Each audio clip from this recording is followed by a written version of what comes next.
Courtrooms have a busy schedule ahead of them. From former world leaders to Jeffrey Epstein's confidant, we're breaking down the biggest high-profile cases from around the world that are slated on 2021's agenda. And joining us now to help us do that is Bloomberg News' legal editor, Tony Lin, who joins us from New York. Tony, your article talking about the trials from the Americas, Europe, Africa, and Asia. We are really taking a global look here. I do want to start with some high-profile ones here in the U.S., of course.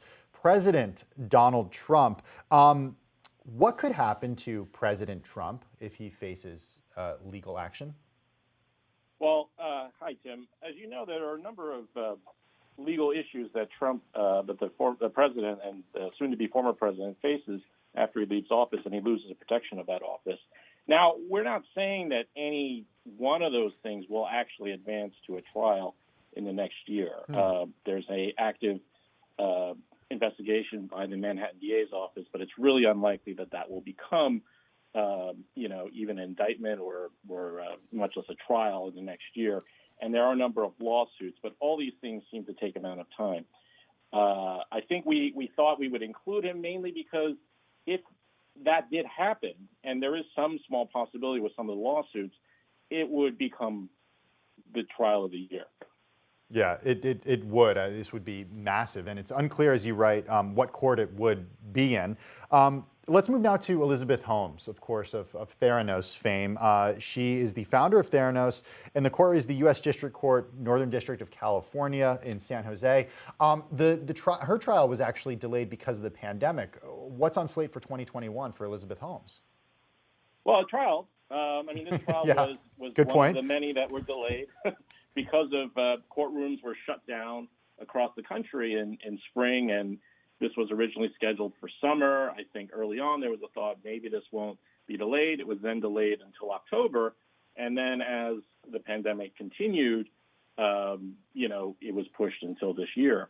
And, I think it's just a sign of how much of an impact the coronavirus had on the functioning of the courts. I mean, you can't have a jury in a normal way, meeting in a jury room and all these sorts of things while you're trying to maintain social distance. So there are a number of our big cases for 2021, which were supposed to be big cases for 2020.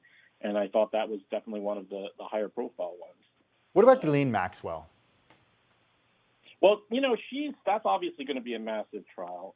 In a lot of ways, she's the stand-in for Jeffrey Epstein, who it's believed he committed suicide in his jail cell in 2019. So, that's gotten a lot of attention. She's somebody who the president has known and socialized with, along with Epstein. There have been a lot of, and it's all obviously part of this the Me Too movement and much more attention on, I guess the lenient treatment that some of these people have gotten in the past. So, I think that's partly also feeding the attention on her as well as, given the fact that her connection with Epstein. So that's going to be a very, very big case. Tony, when I look at this list in this recent article that you wrote for Bloomberg, there are a lot of former and current world leaders, frankly, on the list here. Nicolas Sarkozy of France, the former president of France. We also see Jacob Zuma, the former president of South Africa. The former prime minister of Malaysia is on here. Is this typical that we'd see a lot of world leaders facing trial? I was really struck by that myself, given the debate that we've been having in this country about whether or not, the president should be prosecuted if say, a Biden Justice Department were to revive certain charges against him. But, the belief that we don't want to become the sort of country where that becomes a routine thing. And seeing around the world that it is seemingly a fairly routine thing, that, heads of states are prosecuted for, in most cases, it seems like some form of corruption all the time. That was really striking to me, and the thought that these are kind of the countries that we're saying we don't want to become like. Some of them are not are not necessarily dictatorships or authoritarian governments. Obviously, France So yeah, no, that was definitely a striking thing for me. Well, Tony, judging by this list, you have a very busy 2021 ahead of you, and we certainly appreciate you taking the time before we get there to join us to give us a preview on Quick Take. That's Bloomberg News legal editor Tony Lin joining us live from New York on Quick Take.